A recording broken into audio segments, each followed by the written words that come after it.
Welcome, dear listener. Tonight, we drift into the echoes of the past, where stone walls and flickering firelight shaped the rhythm of life. Join me as we journey into the forgotten world of medieval knights. When we imagine medieval castles, we often picture grand halls, towering walls, and tapestries that shimmer in candlelight. There's a tendency in the modern mind to romanticize these fortresses, to see them as places of power, luxury, and security. Yet if you step closer to reality, you find that behind those strong defenses and decorated chambers lay an entirely different truth, especially when it came to something as ordinary and human as sleep.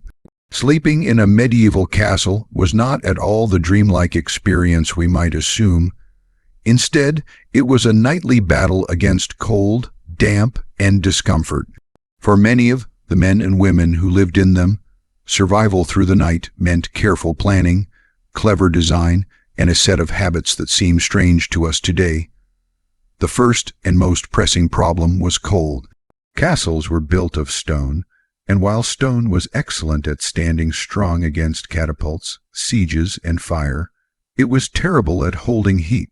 Stone walls absorbed the chill of the outdoors and radiated that icy breath inward, so that even when a fire blazed in the hearth, the overall room temperature might remain close to freezing in the winter.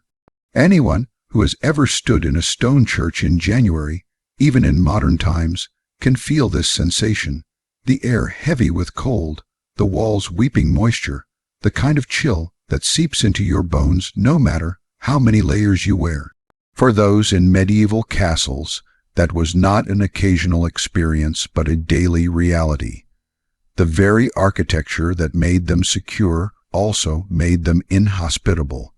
Consider how a bedroom functioned at the time. Today, we imagine a private, cozy space with insulation in the walls and windows sealed tightly to keep out drafts. But in a medieval castle, bedrooms were often large chambers with ceilings high enough that heat from a fire would rise up and vanish before it ever reached the people sleeping below. Many windows had no glass, or if they did, it was crude and allowed air to leak through. Shutters were used, but even they could not fully block out the bitter winds of a northern winter. To walk into such a room late at night was to step into a place where your breath immediately turned to fog, where your fingers numbed quickly if they were not close to the hearth. Sleeping in such an environment was not just unpleasant. In harsh conditions, it could be genuinely dangerous. Hypothermia may not have been a word known to medieval people, but the threat it described was very real. The fireplace itself, though essential, was not the solution we might expect. A roaring fire looks comforting, but in practice it heated a very limited area. Those sitting directly in front of it might feel warmth on their faces while their backs remained chilled. The smoke often leaked into the room, stinging the eyes and lungs, and the larger the fireplace, the more heat was lost upward through the chimney. It is easy to imagine the disappointment of a nobleman retiring to his bedchamber, only to find that even with a fire burning, the air still bit at his skin, and the stone walls pressed coldness into the room. Firewood had to be rationed, too, since it was a precious resource. Even the wealthy could not afford to keep flames roaring in every chamber through the night. Fires were often allowed to die down once people were in bed, leaving only embers by the time the darkest hours arrived. The bed, therefore, became the center of warmth and safety, a kind of island in a sea of cold. Another factor adding to this discomfort was moisture. Cold stone attracted condensation, and with drafty windows and leaky ceilings, dampness was constant. Damp air makes cold even more unbearable, and without modern insulation, it was almost impossible to avoid. Mold grew easily in corners, and clothing left hanging overnight could be found wet with dew by morning. Imagine slipping into bed in such a room, the sheets not crisp and dry as we expect, but heavy with humidity, the smell of smoke and dampness mixing in the air. It was not simply about being cold, It was about being immersed in an environment that worked against the human body's need for rest and warmth. To survive nights like this, people developed customs that to us might seem strange. They layered themselves in clothing, wore caps to bed, and used massive amounts of bedding, but at the root of all these strategies was the recognition that a castle, however mighty on the outside, was a hostile place to the human body inside. It did not protect you from the elements so much as expose you to them in new ways. Castles were designed first for war, not for comfort. The defensive mindset prioritized strength, height, visibility, and fortification. Luxury was a secondary thought, and even when luxury appeared, silk sheets, tapestries, carved bed frames, it could not erase the fundamental reality of the cold environment. For the average person living in such spaces, the night was not a time of easy relaxation, but of negotiation. They had to negotiate with the environment to create small bubbles of warmth within a hostile structure. For the noble families, their status meant more bedding, more servants to maintain fires, and better clothing, but even they could not escape the bone-deep cold. For the servants, soldiers, and workers who lived in the castle, the situation was even harsher. They often slept in large communal chambers, sometimes directly on straw mattresses or rushes spread on the floor, with only a blanket or cloak to shield them. In the depths of winter, such arrangements meant relying on each other's body heat as the only true protection. It is telling that many medieval illustrations of sleep show people huddled under layers that nearly bury them. The bed was not a place for light restfulness, but a cocoon against an unfriendly environment. To lie down was to tuck oneself into armor made of cloth, feathers, wool, and fur, all in the attempt to survive the night. Even nobles who owned feather beds and luxurious linens could not escape the fact that their bedchamber was essentially a cold stone box. When we reflect on this, we can see how sleep in a castle was shaped by necessity rather than luxury. The architecture itself dictated habits. Rooms were often clustered around sources of warmth. Smaller chambers within larger rooms became refuges, with tapestries hanging not just for decoration, but as insulation, attempting to block drafts that slipped through cracks in the stone. Bed curtains were not a mere fashion. They were vital tools for creating a microclimate of warmth. To sleep without them would have been unthinkable in many seasons. Every decision, from the way beds were built to the way people dressed for sleep, was a direct response to the cold reality of the castle environment. It is easy, with the benefit of hindsight, to wonder why more was not done to create comfort. Why not build better chimneys, smaller rooms, or improved insulation? But medieval people worked within the limits of their materials and knowledge. Stone was chosen for strength, not warmth. Glass was a luxury too expensive for most windows. Wood was consumed so rapidly that fires had to be rationed. They adapted with the tools they had, and their nightly struggles became traditions passed down through generations. These traditions tell us as much about the human spirit as they do about architecture. They remind us that even in places of power and grandeur, basic survival was always at stake. The cold of the castle was not only physical but symbolic. It shaped the way people thought about night and darkness. Nighttime was associated with danger, with spirits, with vulnerability. Part of that was cultural and religious, but part of it came from lived experience. When the fire died down, when the drafts grew sharper, when the sound of the wind echoed through stone corridors, the night itself felt like a presence pressing down on the sleeper. To live in a castle was to live with the paradox of being protected from enemies, but threatened by the very environment within. To understand how people slept in medieval castles, we have to step into their world and feel the texture of their nights. Imagine yourself lying in such a chamber. The bed beneath you is firm, stuffed with straw or feathers if you are fortunate. The sheets are rough linen, the blankets thick with wool, perhaps even layered with fur. Around you hang curtains, drawn tightly to keep your breath warm inside. Beyond the curtains, the fire glows faintly in the hearth, a whisper of orange light. The air in the room is cold enough that if you extend your hand outside the bed, your skin prickles immediately. Somewhere in the distance, the wind moans against the walls. You pull the covers tighter, adjust your cap over your ears, and curl into yourself. You are not thinking of luxury. You are thinking of making it through the night. That was the reality of sleep in a medieval castle, the struggle against cold, repeated night after night, winter after winter, and in this way, the very first truth of castle sleep emerges.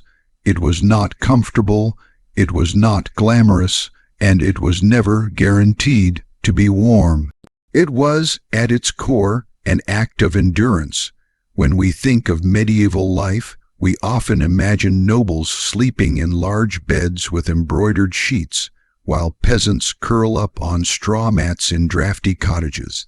But inside the walls of a castle, where icy stone pressed in from every side, there was one practice that united people of all classes and made the difference between shivering through the night or actually surviving until morning, sleeping together.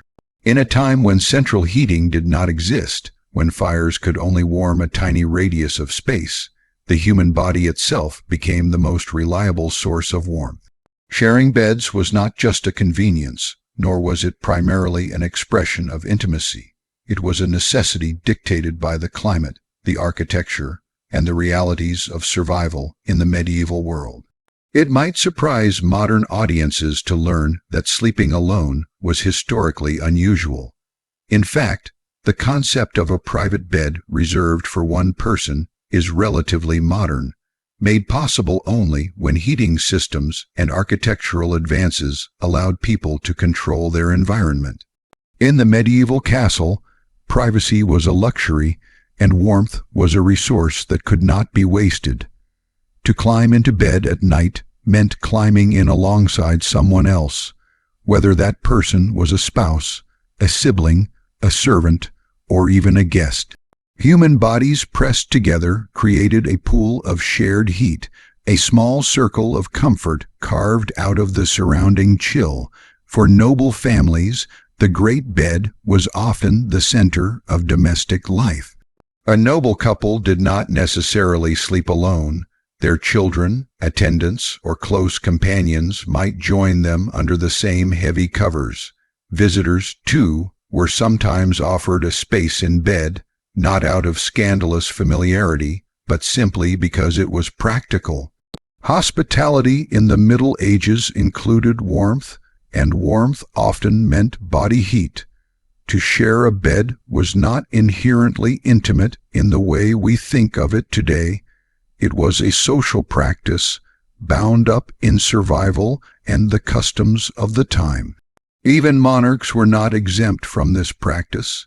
Historical accounts reveal that kings and high-ranking nobles frequently shared beds with trusted companions, advisors, or guards. While today such a practice might be loaded with personal assumptions, in its historical context it was normal. To share a bed did not necessarily indicate romance or impropriety. It was often just the safest, warmest arrangement in a cold and sometimes dangerous world. The bed became not just a place to sleep, but a stage for social interaction, trust, and companionship. Servants and lower-ranking individuals, who often lived in communal chambers, relied on shared sleeping even more heavily.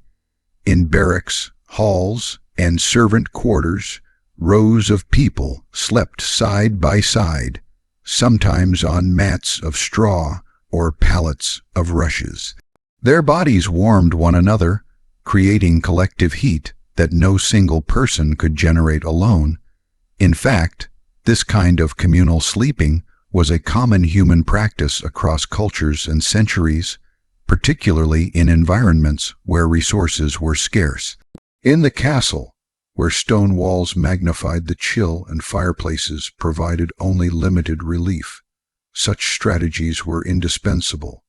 Imagine the experience of lying in a bed with others in the depth of winter. The fire in the hearth has died down to embers. Outside the bed curtains, the room feels like a cave of stone and frost. But inside the bed, pressed shoulder to shoulder, sharing thick woolen blankets and perhaps a fur throw, the air is warmer, your breath mingling with the breath of those beside you. Movement creates shared currents of heat. The shuffling of limbs is an inconvenience, yes, but also a reminder of safety. You are not alone against the night's chill. This is not just sleep, it is survival through community. For children, this practice was particularly important. Infants and young ones could not regulate body temperature as effectively, so they were almost always tucked between adults for warmth. Families often arranged themselves with parents in the center, children nestled close, and perhaps a servant or elder relative at the edge. The bed became a nest where lives intertwined not just in daytime labor and conversation, but in the quiet vulnerability of sleep. To be alone in a bed in a medieval castle might not only feel cold, it could feel unsafe. The presence of others was both physical comfort and psychological reassurance. Even in monasteries, where monks embraced discipline and austerity, shared sleeping was the norm. Dormitories lined with narrow beds or simple pallets brought the community together through the night. While strict rules might dictate silence, the warmth of proximity made endurance possible. The same principle applied in castles, where soldiers or guards often slept in large groups. They carried their weapons close, their cloaks drawn tight, and their bodies side by side on the floor or on rough bedding. These arrangements were less about restfulness than about conserving body heat and remaining ready for the demands of dawn. One of the most striking aspects of this practice is how it blurred the lines of intimacy. Today, we draw sharp boundaries around the act of sharing a bed. It is considered personal, private, often reserved for family or lovers. But in the medieval context, those boundaries were looser. Bed sharing could mean affection, yes, but it could also mean nothing more than practicality. The notion of personal space, as we understand it, did not exist in the same way. Life was communal, privacy was rare.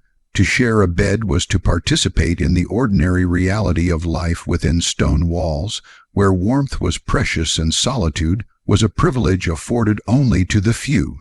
Of course, this arrangement was not always comfortable. Snoring companions, restless sleepers, and the general messiness of human bodies created plenty of inconveniences. But discomfort was a lesser concern than the bite of cold air seeping through cracks in the walls. People accepted the drawbacks as part of life. In fact, many grew up accustomed to it from birth, so the thought of sleeping entirely alone might have felt unnatural or even eerie. Solitude was associated with punishment or exclusion, not luxury. To sleep in company was to remain within the circle of human warmth and safety. Bed sharing also had symbolic meaning. For nobles, sharing a bed with a guest could be a gesture of trust, of hospitality, of honor. To be invited into someone's bedchamber and offered a place beneath their covers was not necessarily scandalous. It could be a sign of high regard, trusting someone enough to share your most vulnerable state. Sleep meant placing them within the innermost sphere of your household. In this way, the medieval bed was not just a piece of furniture, but a microcosm of social life, a space where bonds were reinforced and relationships affirmed. On a more practical note, the bed itself was often built large enough to accommodate multiple occupants. Great beds with frames of carved oak or walnut could be several feet wide, easily holding 3 or 4 people. Even more modest beds were rarely small by design. They needed to fit families, children, or companions. The bedding, too, was layered generously to cover many bodies. Feather mattresses, though prized by the wealthy, compressed under weight, so wool, stuffed, or straw. Filled mattresses were sometimes preferred for durability when multiple people shared the same bed. The act of sharing warmth was also deeply tied to the rhythm of medieval nights.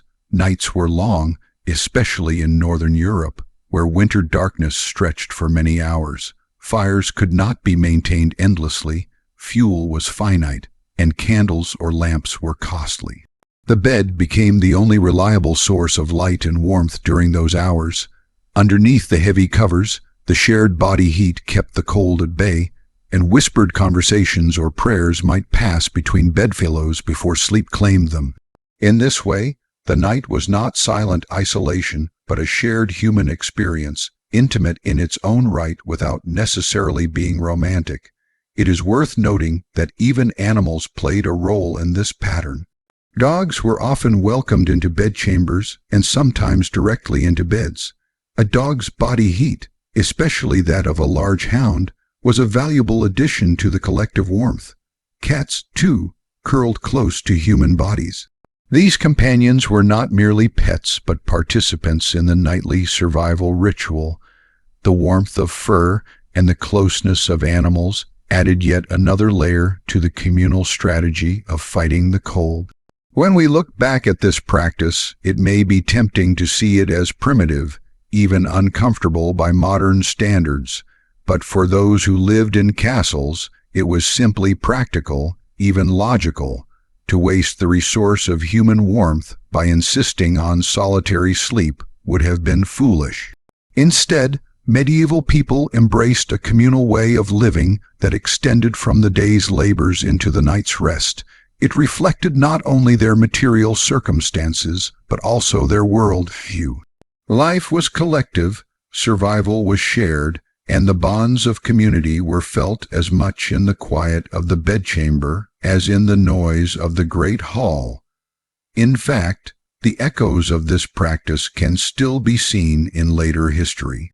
In the early modern period, travelers' inns frequently offered shared beds to strangers, since the expectation of private space had still not become universal.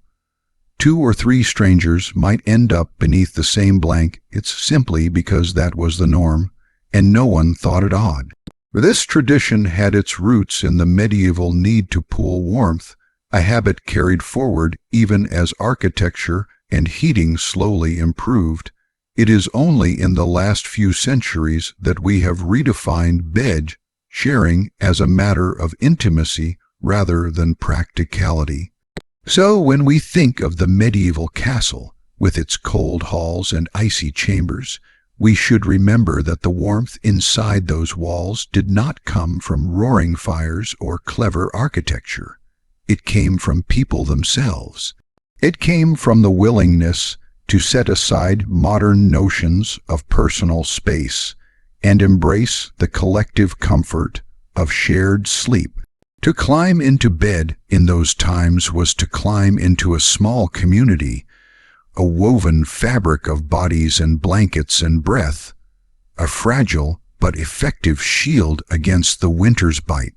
The human body was the one dependable source of warmth, and the medieval world understood that survival meant drawing close to one another, night after night, generation after generation.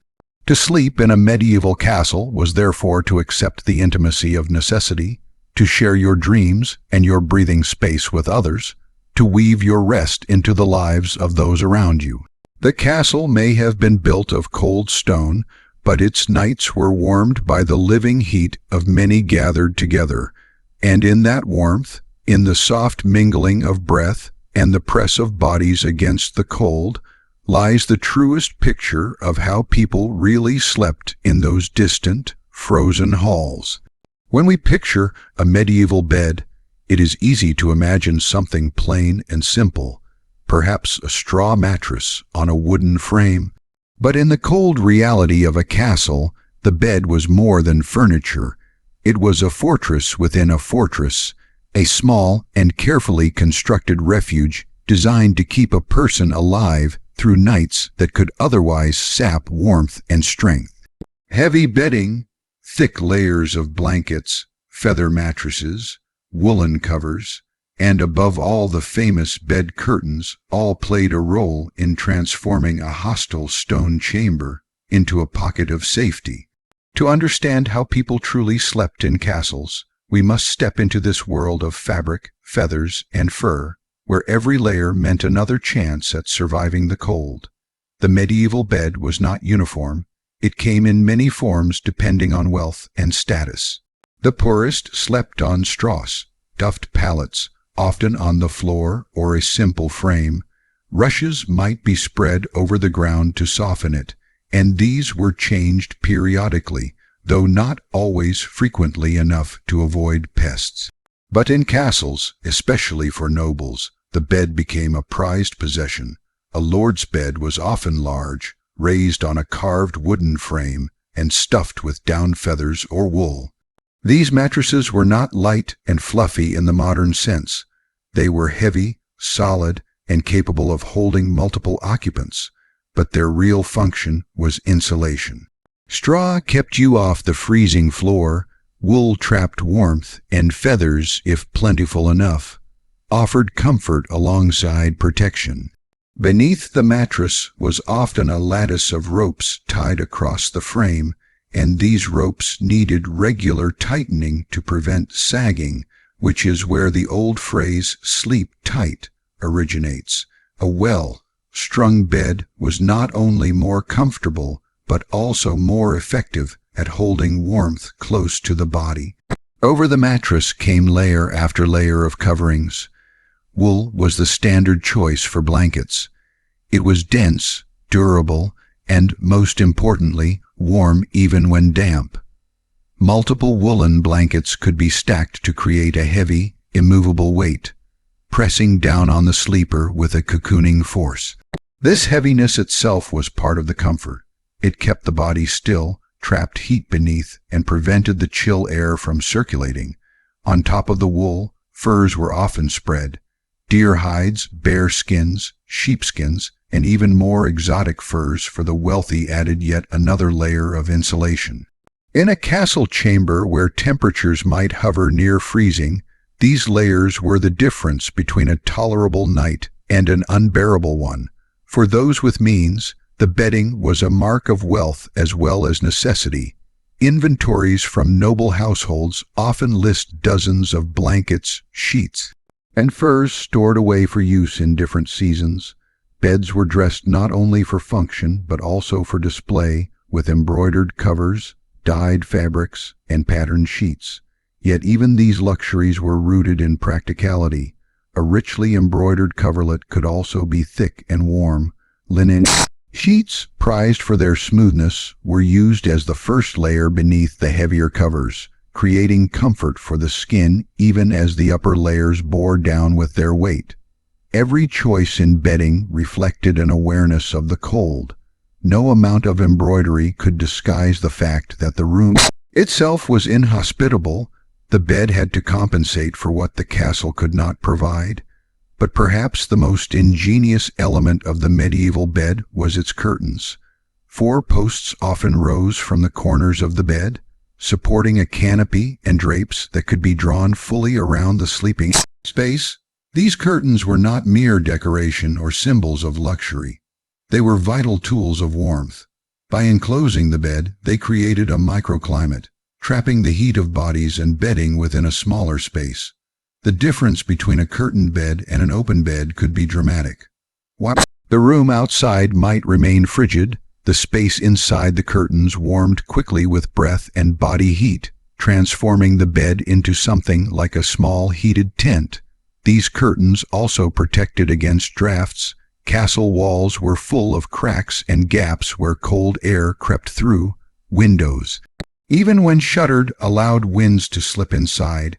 A curtained bed blocked these streams of air, shielding the sleeper from the sudden chill that could otherwise jolt them awake. In this sense, the curtains were both physical protection and psychological comfort.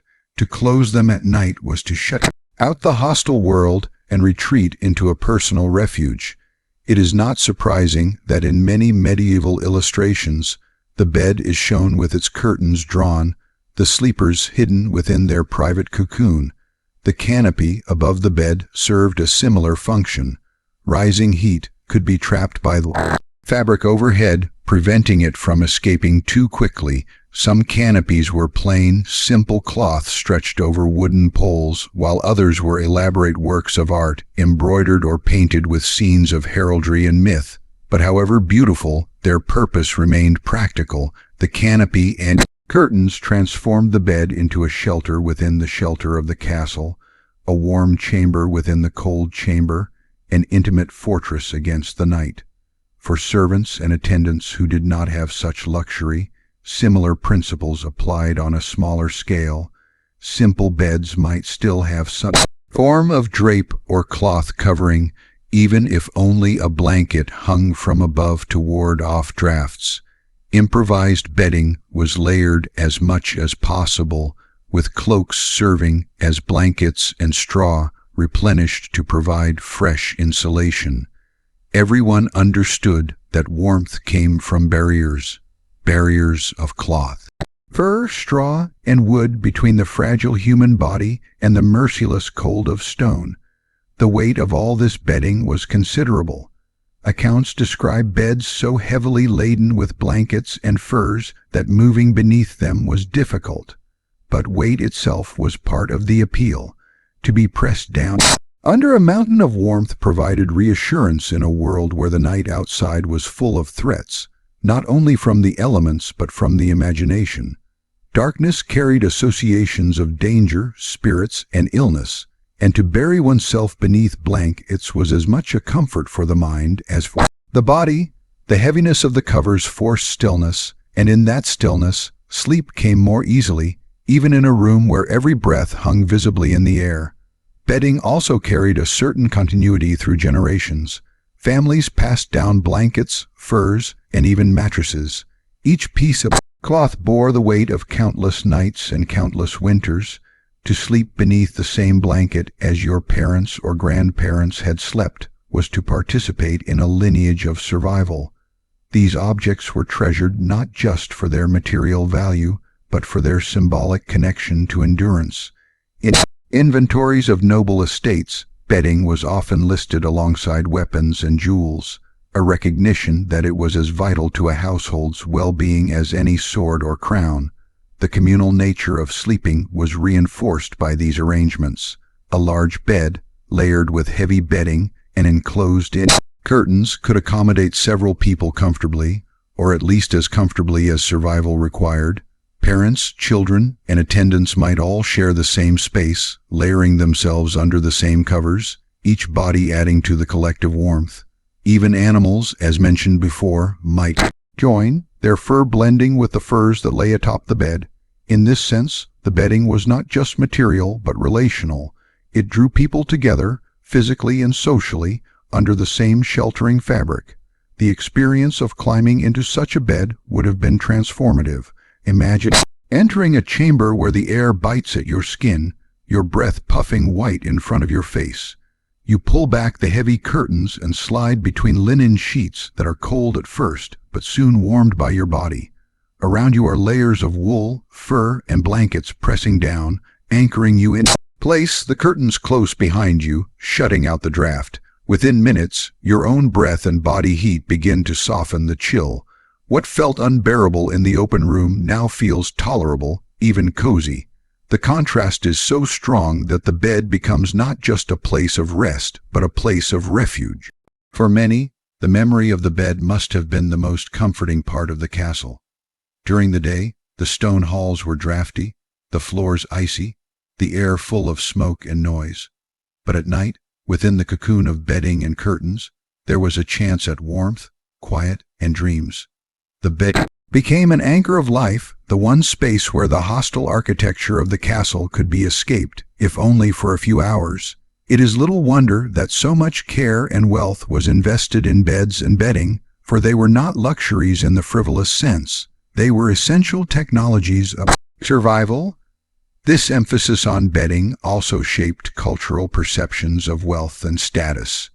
To own multiple feather beds, to have blankets embroidered with gold thread, or to sleep beneath imported furs was not only to signal opulence, but to declare mastery over the cold. Warmth itself was a form of wealth. The poor struggled to gather enough blankets to keep their families alive. The rich could bury themselves under layers upon layers until the night no longer threatened them. Castles themselves may have been equally cold for rich and poor, but the bedding separated those who endured the chill from those who truly suffered it. At the same time, bedding carried risks. Heavy blankets could trap not only heat but also pests. Lice, fleas, and mites thrived in layers that were not washed regularly. Feathers could rot if dampness seeped in. Linen sheets had to be laundered frequently to maintain some level of cleanliness, though the process was laborious. The warmth that saved lives also created environments where parasites flourished. This reality reminds us that the bed was never entirely safe, never entirely comfortable. It was a compromise, a carefully constructed solution that solved one problem while creating others. Yet for medieval people, that compromise was worthwhile because nothing was more pressing than holding on to warmth through the long hours of darkness. When we look at the medieval bed in all its layers, we see more than an object. We see a microcosm of medieval life itself, practical, communal, shaped by necessity, but adorned with meaning. The heavy blankets tell us of cold nights. The embroidered covers tell us of status and pride. The curtains tell us of drafts and the ingenuity to resist them. To climb into such a bed was to enter a world within a world, a sanctuary carved out by human hands against the indifference of stone and winter. The bedding of a castle, then, was not merely fabric and feathers. It was a technology, a defense, a statement of survival. It was heavy because it had to be. It was layered because no single material could withstand the cold alone. It was curtained because the human body needed not just warmth but enclosure, a sense of being shielded from the endless night. To sleep in such a bed was to understand the fragility of warmth, the preciousness of fabric, the simple miracle of surviving until morning. And in that understanding, we come closer to the truth of how people actually slept in medieval castles. Not freely, not lightly, but heavily, buried in layers of wool and fur, shielded by curtains, cocooned in fabric, fighting night after night to hold on to the warmth of life. When we imagine people going to bed in the medieval world, it is easy to fall into the trap of picturing them climbing into some grand carved oak bed, wrapping themselves in a blanket or two, and drifting peacefully to sleep. But the reality of sleeping in castles and manors was far more practical, far more survival-focused, and nowhere was this clearer than in the clothes they wore to bed. Nightwear was not about appearance or style, but rather about the fight against the cold. Every detail of how people dressed for sleep reveals the ingenuity, the resourcefulness, and sometimes the desperation of a world where warmth was never guaranteed. Clothing in the medieval period was expensive to produce. Every garment required hours of labor, whether spinning, weaving, dyeing, or sewing. This meant that most people, even those living in castles, did not have endless wardrobes. Clothes were valued, patched, reused, and repurposed until they could not serve their function anymore. So when it came to sleep, people did not have the luxury of something like modern pajamas. Instead, they adapted the materials available to them, and often they slept in layers of the same fabric they wore. During the day, wool and linen were the two dominant materials, and both had important qualities that made them indispensable for sleeping through cold nights. Linen shifts were common base garments, worn directly against the skin. Linen was light, breathable, and easy to clean compared to heavier materials. For sleeping, a long linen shift could serve as a kind of medieval nightgown covering most of the body. But linen alone was never enough when the temperatures dropped. On top of this, many people layered wool, a fabric whose insulating properties were essential in drafty chambers. Wool was heavier and could trap body heat far more effectively. Even a thin woolen tunic could make a huge difference during the night. Unlike today's soft and specialized sleepwear, these garments were not designed for comfort in the modern sense. They were designed to retain warmth and prevent exposure. Nightcaps were another essential element of medieval sleepwear.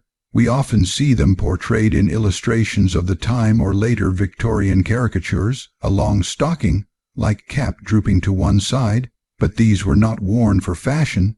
They were practical tools against the chill. Human body loses a surprising amount of heat through the head, and in a cold stone castle bedroom where drafts constantly snuck through cracks and under doors, protecting the head was vital.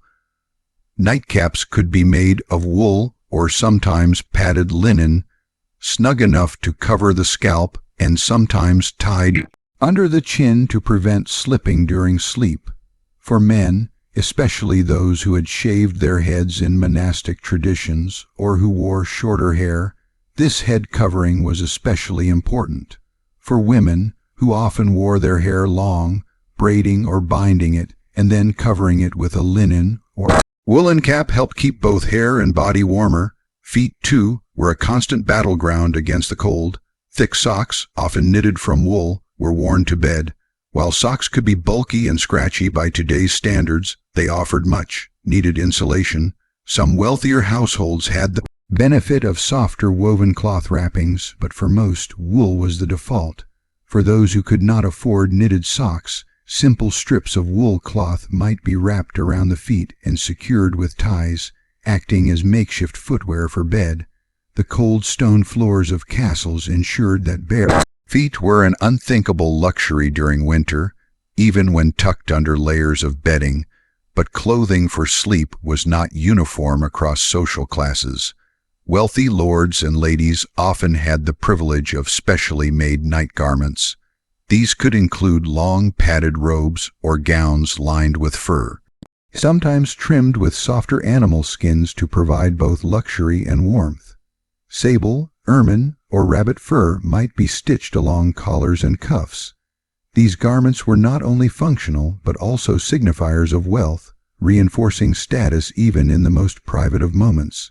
Meanwhile, servants or lower-ranking individuals in the castle hierarchy had far fewer resources.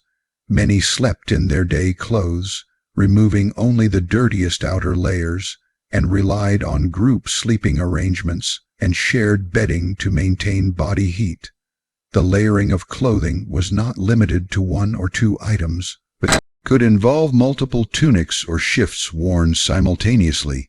A person might begin with a linen shift, pull on a woolen tunic or surcoat, wrap their feet in cloth or socks, add a cloak or fur-lined robe, and finally secure everything with a nightcap. The result was a cocoon of fabric that trapped heat close to the body. Movement might be restricted, but survival was the priority. Comfort, in the sense of softness or ease, was often secondary. Another important detail about medieval nightwear is that it was part of a broader culture of modesty and health. Religious teachings emphasize humility and modesty, even in private. Many people were taught that sleeping completely unclothed was not only immodest but also unhealthy, leaving the body vulnerable to illness. Medieval medical theories, based on humoral balance, suggested that protecting the body from sudden chills was vital. Maintaining health. Cold air was believed to upset the humors and lead to sickness. Thus, sleeping in clothes was not merely practical, but also aligned with both spiritual and medical thinking of the time. In monasteries and convents, rules about sleepwear were often strict. Monks and nuns slept in their habits or simple shifts, not allowing themselves the luxury of furs or excess layers unless permitted by rule during extreme cold. Their devotion to discipline extended even into their sleep, where the focus was on simplicity and endurance. Yet even in these religious settings, practical needs sometimes bent the rules. Chroniclers occasionally note allowances being made for warmer coverings during harsh winters. proving that survival could take precedence over strict asceticism. It is also worth remembering that castles and large manor houses were not uniformly cold throughout the year. In warmer months, sleepwear could be far simpler, with a single linen shift sufficing for comfort. But in the long winters, the layers multiplied, and people might resemble bundles of fabric as they tucked themselves into bed. Seasonal variation was essential, and wardrobes were adapted accordingly. Wealthier households stored heavier garments specifically for winter, while poorer families simply layered whatever they owned. Children, too, were dressed warmly for sleep. Parents ensured that little ones were bundled in layers, often swaddled or tucked firmly into bed with extra coverings. Infant mortality was already high, and exposure to cold could be deadly.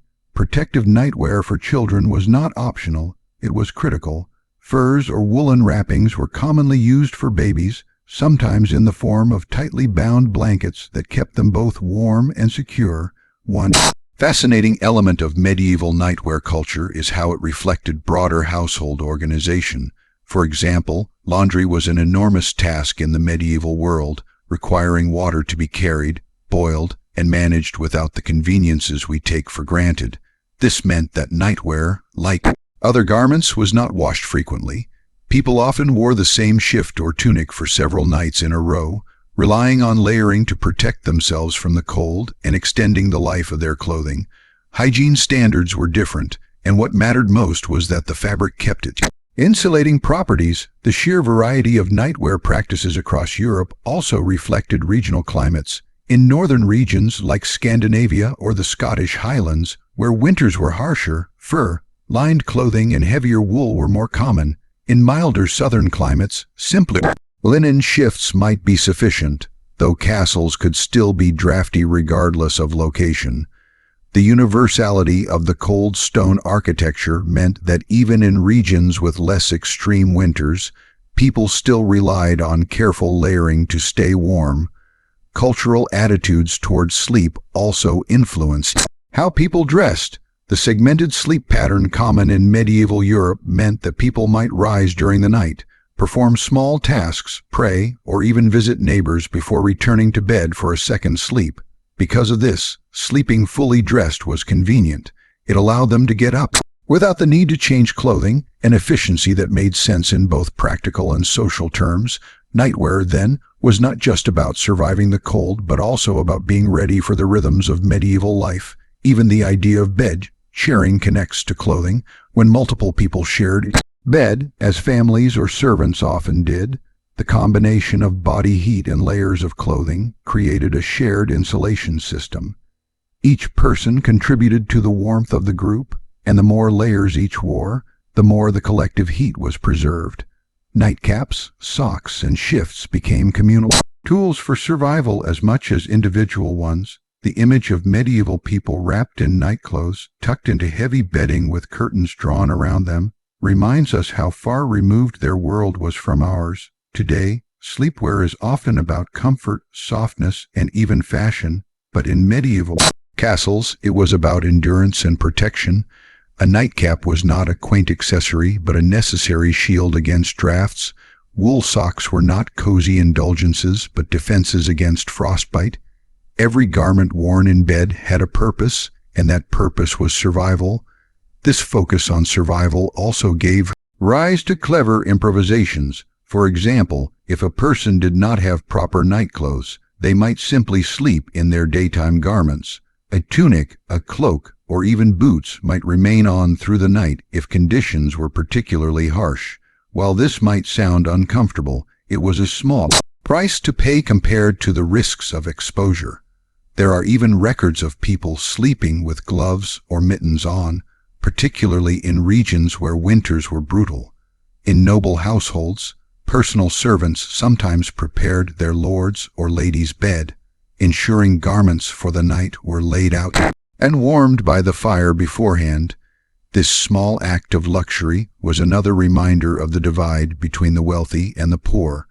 While a peasant might be grateful for a patched wool tunic to wear through the night, a noble could afford furs and heated garments.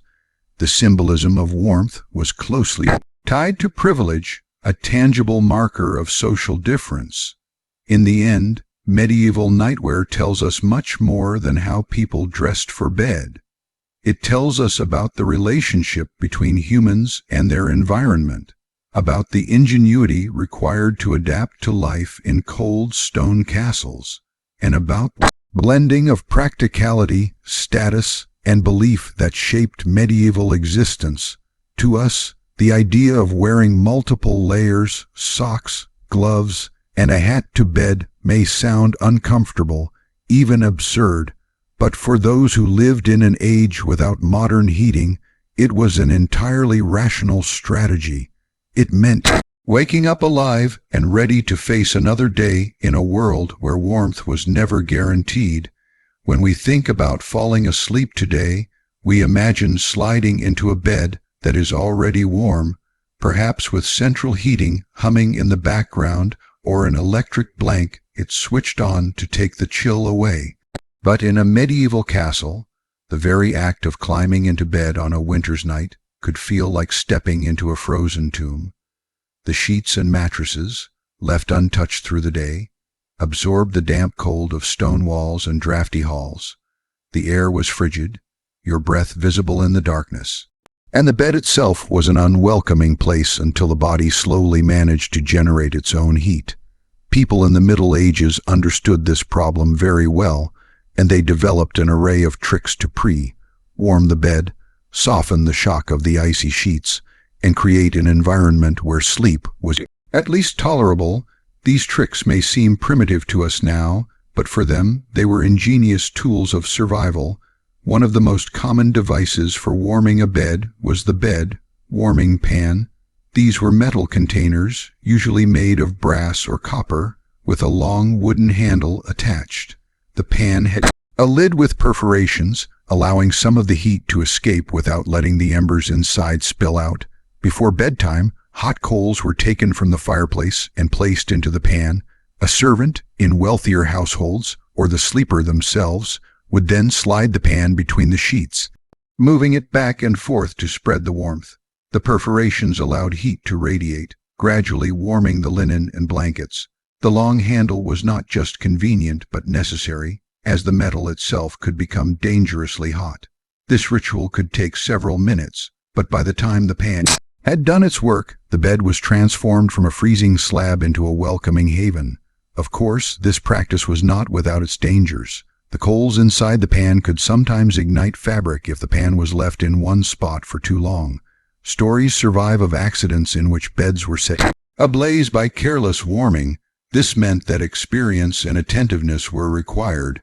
Servants often learned the right balance between moving the pan long enough to spread the heat and avoiding resting it in one place.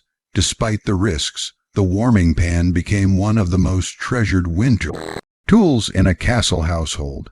For wealthier families, it was considered indispensable, and the design itself could be quite ornate, with decorated lids and polished finishes that reflected the wealth of the household as much as its practical need. For those without access to metal pans, simpler methods were used. Heated stones, for instance, provided a more accessible alternative. A stone could be placed close to the fire for hours until it absorbed significant warmth, then wrapped in cloth or tucked into a small sack. This bundle was then placed at the foot of the bed, where it radiated heat for several hours. Unlike coals, which required careful handling, stones posed less of a fire hazard, though they cooled more quickly. In some regions, ceramic or earthenware jugs filled with hot water served a similar purpose. These acted much like the hot water bottles of later centuries, and though fragile, they offered a gentler warmth that lasted well into the night. It is important to understand just how valuable these warming tricks were. Climbing into a freezing bed could shock the body, making it difficult to fall asleep, and medieval people were acutely aware of how exposure to cold could weaken the immune system. Illness was often linked to chills and drafts in humoral medicine, so warming the bed was not merely about comfort, it was considered a matter of health. By ensuring the bed was warm before entering it, people believed they were protecting themselves from fevers, colds, and other ailments. This belief tied together the practical and the medical, reinforcing the ritual importance of warming the bed before sleep. In larger households, warming the bed was part of the nightly routine of servants. A chamberlain or maid might be tasked with preparing their lord's bed, ensuring that coals were collected, the pan heated, and the sheets thoroughly warmed. This was not only a service of comfort, but also a demonstration of care and prestige. A noble or lady of the castle did not need to touch the warming pan themselves, further emphasizing the divide between the lives of the elite and the lives of ordinary people. Meanwhile, peasants or servants often made do with whatever methods they could afford: stones, heated bricks, or simply relying on extra layers of bedding and body heat to take the edge off the cold. There were also cultural variations in how beds were warmed. In colder northern regions, such as Scandinavia, where winters were particularly harsh, families sometimes relied on communal fires kept burning through the night, with heated stones carried from the hearth to the beds. In southern regions with milder winters, the need for such elaborate tricks was less urgent, though the wealthier still indulged in them for the sake of comfort. The practice was flexible and adapted to local resources. In some households, metal pans were heirlooms, passed down from one generation to the next, treasured for their durability and usefulness. Beyond tools, there were also behavioral strategies. People often climbed into bed with layers of clothing still on, which helped minimize the shock of the cold sheets. But warming the bed beforehand meant they could gradually shed some of those layers as the trapped heat built up under the covers. Bed curtains, too, played a crucial role here. Once the sheets were pre-warmed, drawing the heavy curtains around the bed helped to trap that warmth, creating a small cocoon of tolerable temperature inside a room that remained frigid. The combination of pre-heating and closing the space made sleep possible even in the harshest winters. Another fascinating trick mentioned in some accounts was using animals for warmth. While it might seem crude, cats and small dogs were often welcomed into beds not only for companionship but for their ability to provide heat. Larger animals like livestock were not invited into noble chambers, of course, but in peasant homes where humans and animals often shared a single living space, the warmth of goats, sheep, or even cows indirectly contributed to the overall temperature of the household. In a castle, smaller animals curled at the foot of the bed served as natural warmers, supplementing the heated stones or pans. Over time, these bed-warming practices became so integral to nightly routines that they developed symbolic meaning as well. A warmed bed represented care, order, and preparedness. To climb into a bed without it was not only physically uncomfortable, but could feel negligent or impoverished. In literature and household records, the preparation of the bed was often described with a sense of ritual, as if the bed itself needed to be tamed and transformed before it was fit for human rest. Servants who neglected this duty might face reprimand, and households that could not afford such luxuries were reminded daily of the hardships of their station. It is also worth noting that these tricks were not exclusively about nighttime. Sometimes, if a person was ill, their bed would be kept warm throughout the day with repeated applications of heated stones or pans. Doctors and caretakers believed that warmth aided recovery, so maintaining a heated sleeping space was part of medical treatment. Thus, the practice of bed warming had both practical and therapeutic roles in medieval life. Despite their usefulness, warming pans and other devices also reflected broader concerns about safety. Fires in medieval castles were a constant threat. Wooden beams, straw mattresses, and wool bedding were all flammable. This meant that precautions had to be taken. Warming pans were designed with lids that closed securely, and servants were trained to remove excess ash and embers before using them. Heated stones, though safer, were also carefully wrapped to prevent burns. This awareness of danger shows us how finely medieval households balanced the risks of fire with the necessity of warmth. Over centuries, the tradition of warming beds continued, eventually influencing the invention of more modern devices like the Victorian hot water bottle or even early electric blankets. But in the Middle Ages, these humble tricks were revolutionary in their own right. They turned a hostile sleeping environment into something survivable, even comfortable at times. The shock of icy linen, the dread of lying awake shivering, could be avoided with a few thoughtful preparations. The ritual itself, preparing the fire, heating the stones, sliding the pan between sheets, also created a psychological comfort. It reassured people that, in a world full of uncertainties, at least the bed would not be a place of suffering. Imagine the scene, a chamber dimly lit by the glow of embers, a servant entering with a brass pan, the quiet scrape of the lid opening, the smell of warm metal and faint smoke, the slow sweep of the handle back and forth across the sheets. Then the pan is removed, the curtains drawn, and the sleeper finally climbing into a bed that is not a shock to the system, but a warm refuge from the biting cold beyond.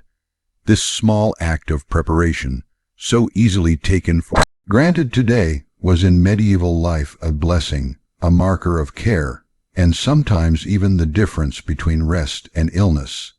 The ingenuity of these practices shows how resourceful people were in confronting the challenges of their environment.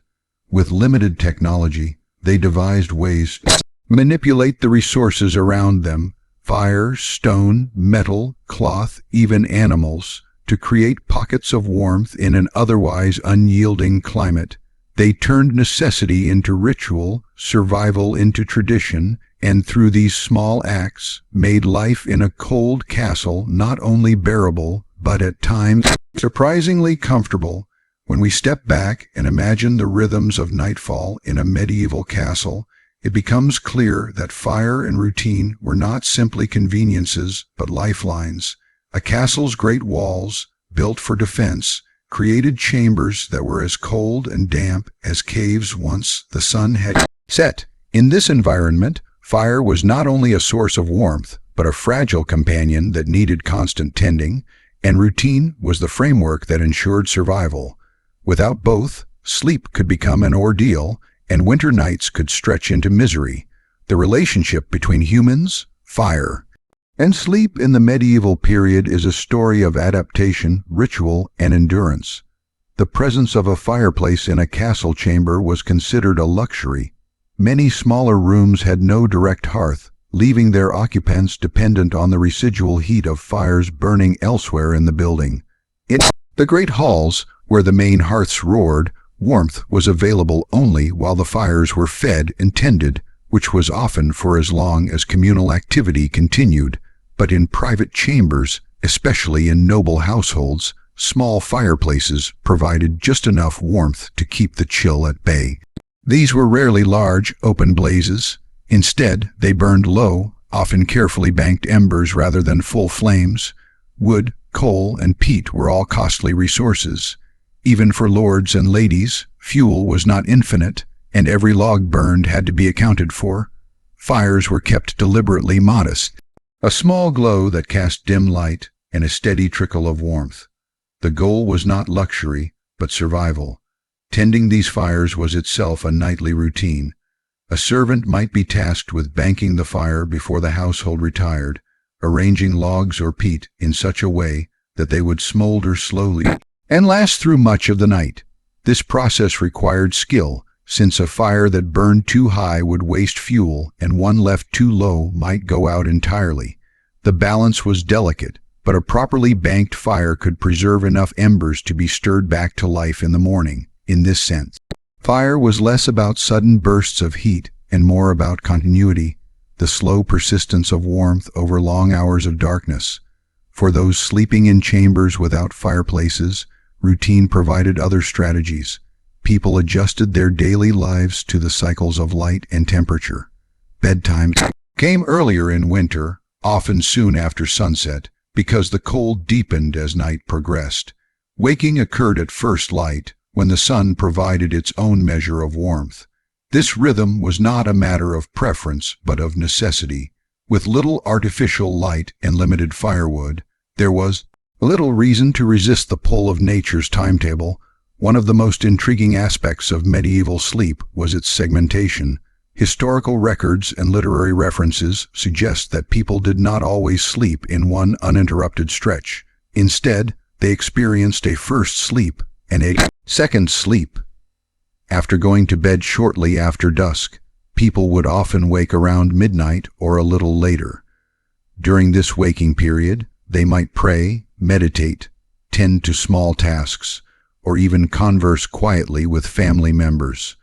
Some might stir the fire, add fuel if it was available, or check the warmth of the room.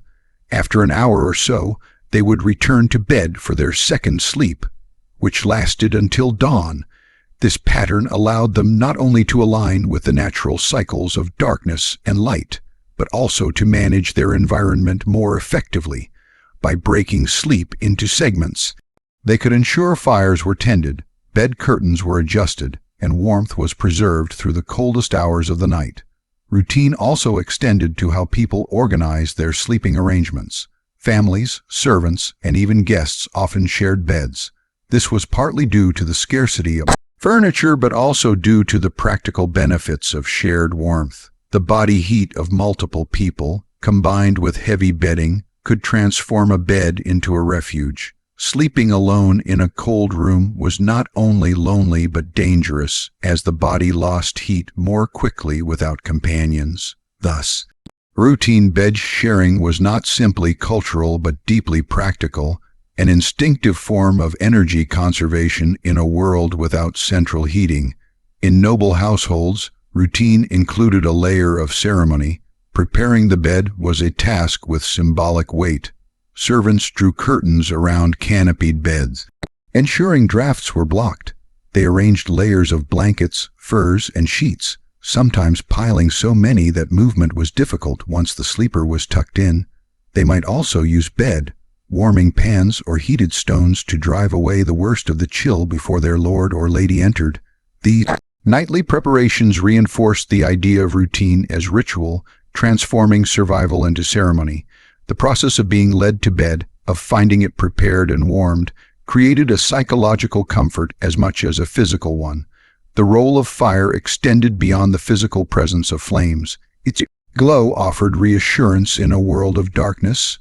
Medieval nights were not gently lit but profoundly black once the sun went down. Without fire or candlelight, visibility disappeared. In castles, where corridors twisted and drafts whistled, darkness could be intimidating. A glowing ember in the hearth or a candle burning low near the bed gave a sense of orientation, a reminder of safety. Fire was warmth, light, and protection all at once, and routines surrounding it reinforced its central role in medieval psychology. For the poor, whose cottages often had a single hearth that served both cooking and heating purposes, fire management was even more crucial. They did not have the luxury of multiple fireplaces or vast stores of fuel.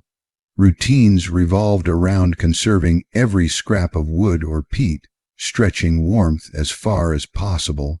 Banking the fire for the night was a ritual of economy as much as survival, ensuring embers remained for the morning meal.